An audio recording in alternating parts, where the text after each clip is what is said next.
स्तवन करूं, स्तवन करूं, स्तवन करूं ईसु तारूं। वचन सुनीने ग्रहण करूं सहु, तेने पंथे चालू। स्तवन करूं, स्तवन करूं, स्तवन करूं ईसु तारूं।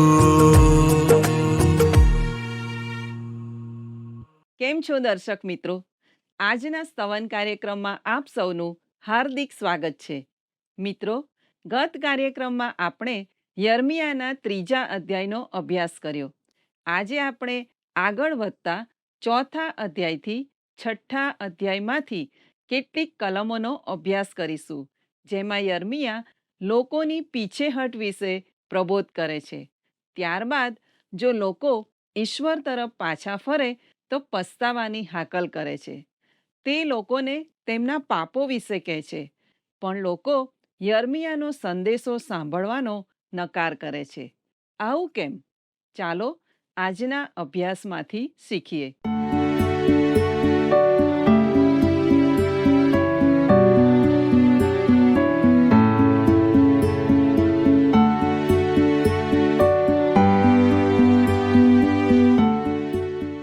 વહાલા મિત્રો, નમસ્કાર. તમે હાલમાં ક્રમબદ્ધ બાઇબલ અભ્યાસ કાર્યક્રમ સ્તવન નિહાળી રહ્યા છો. મને આશા છે કે તે દ્વારા તમે ઈશ્વરના વચનમાં વૃદ્ધિ પામી રહ્યા હશો. આજના અભ્યાસનો વિષય છે યર્મિયા લોકોની પીછેહટ વિશે પ્રબોધ કરે છે. મિત્રો, આ તો એવા સમયની વાત છે જ્યારે યોશિયા રાજા ધર્મ સુધારણા કરી રહ્યો હતો. તે તો મંદિરમાંથી ઈશ્વરના વચનો મળ્યા તે પહેલાંની વાત છે. તેથી તે ધર્મ સુધારણા હતી, આત્મિક જાગૃતિ નહીં. ત્યાં તો ઉપર છેલ્લું કામ થઈ રહ્યું હતું. જો કે યોશિયા રાજા ગંભીર હતો અને તે ચોક્કસ ઈશ્વર તરફ ફર્યો હતો. તેણે યર્મિયા પ્રબોધકનું સાંભળ્યું હતું. જો કે યર્મિયાએ પોતાના પ્રબોધ દ્વારા લોકોને અસર કરી હતી, પણ ઇઝરાયેલ પ્રજા કોઈ સરળ માર્ગે ઈશ્વર પાસે પાછી ફરવાની ન હતી. આ યર્મિયાએ આપેલ બીજો સંદેશો છે, જે આપણને 3જા અધ્યાયથી 6ઠ્ઠા અધ્યાયમાં મળે છે. તેમાં તે લોકોની પીછેહટ વિશે વાત કરે છે. જુઓ, યર્મિયા 3 અને 10 ત્યાં આ પ્રમાણે નોંધ્યું છે. એ બધું છતાં તેની વિશ્વાસઘાતી બહેન યહૂદિયા ખરા મનથી નહીં, પણ કેવળ ઢોંગ કરીને મારી ભણી પાછી ફરી છે, એવું યહોવા કહે છે. તેઓ ફક્ત બાહ્ય રીતે જ ઈશ્વર તરફ પાછા ફર્યા હતા. તેઓ મંદિરમાં જતા અને ધાર્મિક ક્રિયાઓ કરતા, પણ તેઓના પૂરા હૃદયથી નહીં. વહાલા દર્શક મિત્રો, આત્મિક જાગૃતિ વગરની ધર્મ સુધારણા એ સાચું પરિવર્તન નથી. યર્મિયાના સમયમાં આવી બાહ્ય ધર્મ સુધારણા હોવાથી ઈશ્વરે યર્મિયાને અદ્ભુત પ્રબોધવાણી આપી હતી. 3જા અધ્યાયની 16 થી 18 કલમમાં તે કહે છે, તે દિવસોમાં સર્વ પ્રજાઓ યરૂશાલેમમાં ઈશ્વરના નામની ખાતર ભેગી થશે. તેથી યહૂદિયાને પોતાના મંદિરમાંની ભજન ભક્તિને બાહ્ય ક્રિયારૂપ ન બનવા દેવા ચેતવણી મળી હતી, પણ તેઓએ તે સાંભળ્યું નહીં. તેમ છતાં ઈશ્વર પોતાની વિનંતી ચાલુ રાખતા યર્મિયા 3 અને 22માં કહે છે, હે મારો ત્યાગ કરનાર પુત્રો, તમે ફરો, તમારું પાછું હટવું હું સુધારીશ. અહીં પસ્તાવાની હાકલ કરવામાં આવી છે.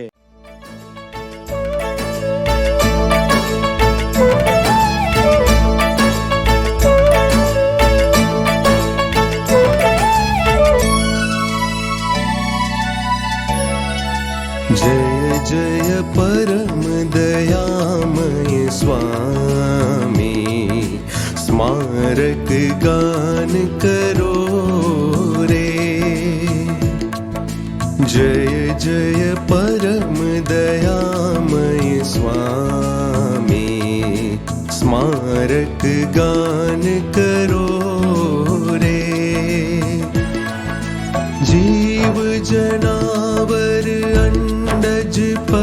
પક્ષી જીવ જનાવર અંડજ પક્ષી રાય પ્રજા જન જોતા ચેતન જડ મન બુદ્ધિ વિચારો ચેતન જડ મન બુદ્ધિ વિચારો કારક ભાસક શ્રોતા જય જય પરમ દયામય સ્વામી સ્મારક ગાન કરો રે જય જય પરમ દયામય સ્વામી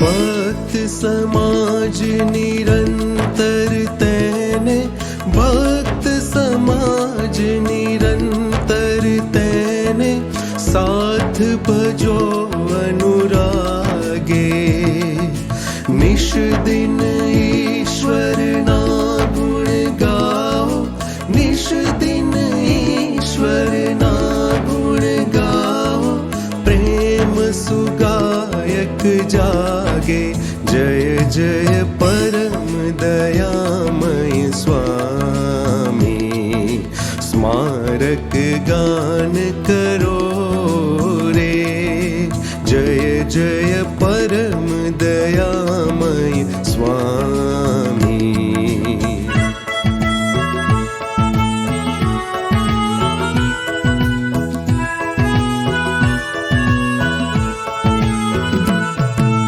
ઈશ્વર કૃત તન જીવ અમારા ઈશ્વર કૃત તન જીવ અમારા.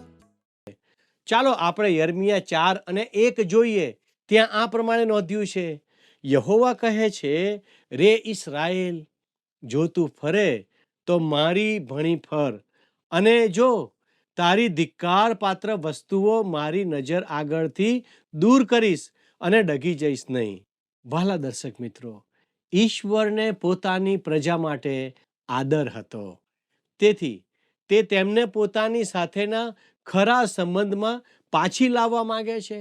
ઈશ્વર કહે છે, જો તેઓ પાછા ફરે તો હું તેમને આ દેશમાંથી કાઢી મૂકીશ નહીં. મિત્રો, હવે કલમ 2 અને 3 જુઓ. ત્યાં આ પ્રમાણે નોંધ્યું છે, અને જો તું સત્યથી, ન્યાયથી તથા નીતિથી યહોવા જીવે છે એવા સમ ખાઈશ, તો સર્વ પ્રજાઓ તેનામાં પોતાને આશીર્વાદિત કહેશે તથા તેનામાં અભિમાન કરશે. કેમ કે યહૂદિયાના માણસોને તથા યરૂશાલેમને યહોવા કહે છે કે તમારી પડતર જમીન ખેડો ને કાંટામાં ન વાવો.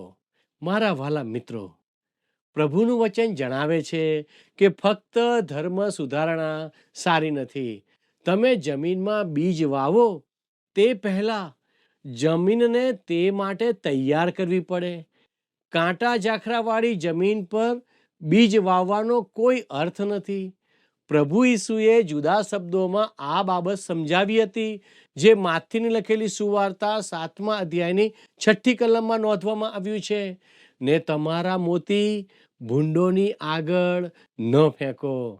વહાલા દર્શક મિત્રો, કેટલાક સ્થળો અને કેટલાક સમયો એવા હોય છે કે જ્યાં ઈશ્વરનું વચન આપવાનો કોઈ અર્થ હોતો નથી.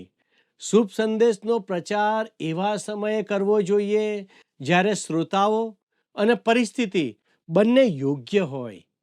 અહીં ઈશ્વર કહે છે, તમારી પડતર જમીન ખેડો. ડોક્ટર આયર્ન સાઇડ કહે છે, ખાતરીના હળથી હૃદયની કઠણ ભૂમિ ખેડવી જોઈએ. ભલા મિત્રો, અહીં ઈશ્વર તેમના પર ન્યાય જાહેર કરે છે અને પછી તેમને યહોવા તરફ પાછા ફરવા જણાવે છે. આખરે ન્યાય શાસનની સ્પષ્ટ ભવિષ્યવાણી જણાવવામાં આવે છે. યર્મિયા કોઈ અસ્પષ્ટ કે ગોળ ગોળ વાતો કરતો નથી. આજે આપણને પણ શાંતિના નહીં પણ આવા ન્યાય શાસનના સંદેશાની જરૂર છે. ખરું ને દર્શક મિત્રો? પડતર જમીનો કે કઠણ ભૂમિ ખેડવી જોઈએ. દરેક દેશની આવી સ્થિતિ છે. મહાન દેશો ગમે ત્યારે પતન પામી શકે છે. દરેક દેશ માટે જોખમ ઊભું જ છે. મહાન રાષ્ટ્ર બાબેલોન એક રાત્રિમાં જ નષ્ટ થયું. મહાન સિકંદર એક રાતમાં જ મરણ પામ્યો અને તેનું મહાન સામ્રાજ્ય તૂટી પડ્યું.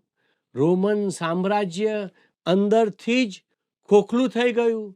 વાલા મિત્રો, આપણે પણ એમ જ નષ્ટ થઈ શકીએ છીએ.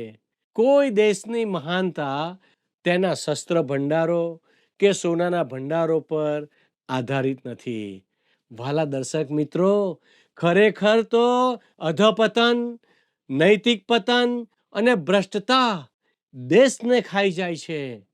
તેથી કોઈકે તો આ માટે સંદેશો આપવો જોઈએ અને ધ્યાન પર લાવવું જોઈએ. પણ આવી બાબતો વિશે ભાગ્યે જ બોલાય છે. આપણે જાણે કાંટાળી જમીન પર બીજ વાવી રહ્યા છીએ.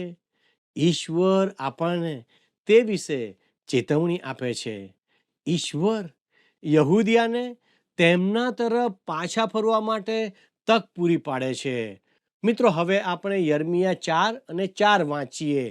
હે યહૂદિયાના માણસો તથા યરૂશાલેમના રહેવાસીઓ, યહોવાને સારું તમે પોતાની સુન્નત કરો ને પોતાના હૃદયની સુન્નત કરો, નહીં તો તમારી કરણીઓની ભૂંડાઈને લીધે મારો કોપ અગ્નિની પેઠે પ્રગટે ને એવો બળે કે કોઈ તેને હોલવી શકે નહીં.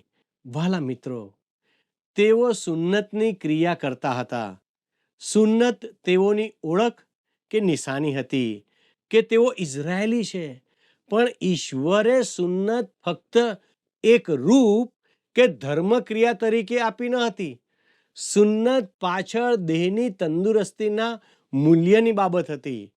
તેમ છતાં મહત્વની વાત તેનું આત્મિક મૂલ્ય હતું. તેઓના હૃદયને ઈશ્વર તરફ ફરવાની જરૂર હતી.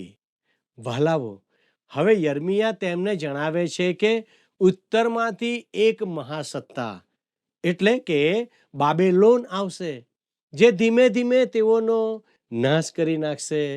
ચાલો આપણે યર્મિયા 4:6-8 તરફ દ્રષ્ટિ કરીએ. સિયોનની તરફ ધ્વજા ઊભી કરો, જીવ લઈને નાસો ને વિલંબ ન કરો, કેમ કે હું ઉત્તર તરફથી વિપત્તિ તથા મોટો નાશ લાવીશ. સિંહ પોતાની ઝાડીમાંથી ચઢી આવ્યો છે, તે તો પ્રજાઓનો વિનાશક છે. તારા દેશને ઉજ્જડ કરવા સારું તે પોતાના રહેઠાણમાંથી બહાર નીકળ્યો છે. તારા નગરો એવા ઉજ્જડ થશે કે તેઓમાં કોઈ રહેવાસી જોવામાં આવશે નહીં. તે કારણથી ટાટ પહેરો, વિલાપ તથા રુદન કરો, કેમ કે યહોવાનો ઉગ્ર કોપ આપણા ઉપરથી ઉતર્યો નથી. વહાલા દર્શક મિત્રો, યહૂદિયાએ ઉત્તર ઇઝરાયેલના 10 કુળોને બંદીવાસમાં જતા જોયા હતા. હવે યર્મિયા તેઓને ચેતવણી પામવા જણાવે છે. ઈશ્વર ઉત્તરમાં એક સત્તાને તૈયાર કરી રહ્યા છે. તે તો નવી સત્તા છે. તે સત્તા યહૂદિયા પર આક્રમણ કરીને તેને નષ્ટ કરશે. મિત્રો, સાંસારિક માણસ કદી કોઈ ન્યાયપણું ઉત્પન્ન કરી શકતું નથી. તેથી યર્મિયા લોકોને તેઓના હૃદયની સુન્નત કરવા કહે છે. અહીં આપણે જોઈએ છીએ કે લોકો ઈશ્વર તરફ ફરવાનો નકાર કરે છે. અને જ્યારે કોઈ દેશ કે મંડળી કે કોઈ વ્યક્તિ ઈશ્વરનો નકાર કરે છે, ત્યારે ઈશ્વર પણ તેમનો નકાર કરે છે. યાદ રાખો કે ઈસુએ આવીને પોતાને ઇઝરાયેલના રાજા તરીકે રજૂ કર્યા, ત્યારે તેઓએ તેનો નકાર કર્યો. તેથી તેમણે પણ તેનો નકાર કર્યો. માથી 23 અને 38 કહ્યું છે, જુઓ, તમારે માટે તમારું ઘર ઉજ્જડ મુકાયું છે. ભલા દર્શક મિત્રો, ઈશ્વરનો તિરસ્કાર કરવા માટે તમે મુક્ત છો. આ તો અમને ઈશ્વરે આપેલી સ્વતંત્ર ઈચ્છા છે. પણ યાદ રાખજો, જો તમે ઈશ્વરને નકારશો તો ઈશ્વર પણ તમને નકારશે. ઈશ્વર તો કૃપાળુ છે, તે ભલા છે, તે ધીરજવાન છે અને સહનશીલ છે. તે તમને તેમની તરફ ફરવા પૂરતી તક આપે છે.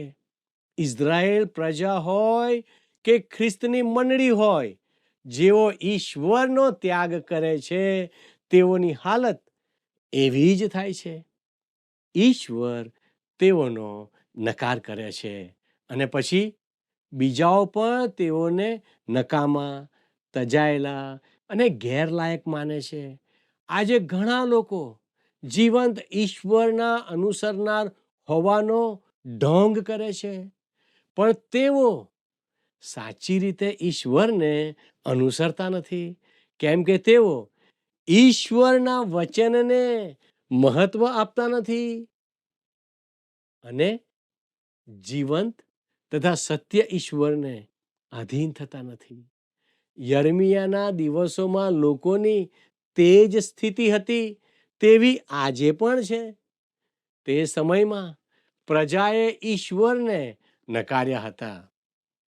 આજે લોકો ઈશ્વરની આધીનતામાં છે, તેઓ ઢોંગ કરે છે, પણ આવા લોકોને ઈશ્વર તજી દે છે. યર્મિયાના આવા કઠણ સંદેશાને લીધે લોકોને તે ગમતો ન હતો. આજે પણ ઈશ્વરનું વચન સ્પષ્ટતાથી લાવનાર સેવકોને લોકો પસંદ કરતા નથી. ખરું ને મિત્રો? યર્મિયા 4:22 જણાવે છે, મારા લોક મૂર્ખ છે, તેઓ મને ઓળખતા નથી. તેઓ મૂઢ છોકરા છે, તેઓને કંઈ બુદ્ધિ નથી. તેઓ ભૂંડું કરી જાણે છે, પણ ભલું કરી જાણતા નથી. વાલા દર્શક મિત્રો, આજે જ્ઞાન અને બુદ્ધિનો જમાનો છે. હોશિયાર અને તજજ્ઞોની લોકોની આજે બધે જ જરૂર છે. સ્કૂલો અને કોલેજો વધતી જાય છે. ડિગ્રી ધારકો, સ્નાતકો અને બુદ્ધિશાળી લોકોની સંખ્યા વધે છે, પણ ન્યાયપણું દેખાતું નથી. ઈશ્વરને જાણવામાં અને તેમનું ભય રાખવામાં આપણે આગળ આવતા નથી. ઈશ્વરનું વચન તો જણાવે છે કે જેઓ ઈશ્વરને ઓળખતા નથી તેઓ મૂર્ખ છે. દરેક બુદ્ધિશાળી લોકોને ઈશ્વરના વચનનું જ્ઞાન હોતું નથી. ઈશ્વરના વચનો જાણવા માટે ઈશ્વરને ઓળખવા જરૂરી છે. હા દર્શક મિત્રો, એ રસિક વાત છે કે કોઈ લેખકને જાણ્યા વગર આપણે તેમના પુસ્તકને વાંચીને સમજી શકીએ છીએ. માનવી લેખકનું પુસ્તક બીજો કોઈ માણસ સમજી શકે છે, પણ જો તમારા પવિત્ર ગ્રંથ બાઇબલ એટલે ઈશ્વરના વચનના પુસ્તકને જાણવું હોય તો તમારે તેના લેખક ઈશ્વરને ઓળખવાની આવશ્યકતા છે. તે લેખકને તમારા શિક્ષક અથવા ગુરુ તરીકે જાણવાના છે. ફક્ત ઈશ્વરનો આત્મા જ ઈશ્વરના વચનને તમારા માટે વાસ્તવિક બનાવી શકે છે. વહાલાઓ, હવે આપણે યર્મિયા 5:1 વાંચીએ. યરૂશાલેમના મોહલ્લાઓમાં આમ તેમ ફરો અને જુઓ ને જાણો ને તેના ચોકોમાં શોધો. ન્યાય કરનાર અને સત્યને માર્ગે ચાલનાર એવો કોઈ પુરુષ મળે, એવો એક પણ હોય તો હું તેને ક્ષમા કરીશ. વાલા દર્શક મિત્રો, એક ગ્રીક તત્વજ્ઞાની જેનું નામ છે ડિયોજેનસ, જે એથેન્સની શેરીઓમાં ફાનસ લઈને ફરતો હતો. જ્યારે લોકો તેમને પૂછે છે કે તમે શું શોધો છો, ત્યારે તે જવાબ આપતો, હું એક પ્રમાણિક માણસની શોધમાં છું. તેને કદી કોઈ માણસ ના મળ્યો. તમને પણ તમારા શહેરમાં કે ગામમાં આ જ તકલીફ પડતી હશે. મિત્રો, હું સાચું કહું છું ને? ઇબ્રાહિમે સદોમ ગમોરાના નાશ કરતી વખતે ન્યાયીઓને બચાવી લેવા વિનંતી કરી હતી, પણ ઈશ્વરે આખરે કહ્યું, જો મને ત્યાં 10 ન્યાયી મળશે તો પણ હું તેનો નાશ નહીં કરીશ.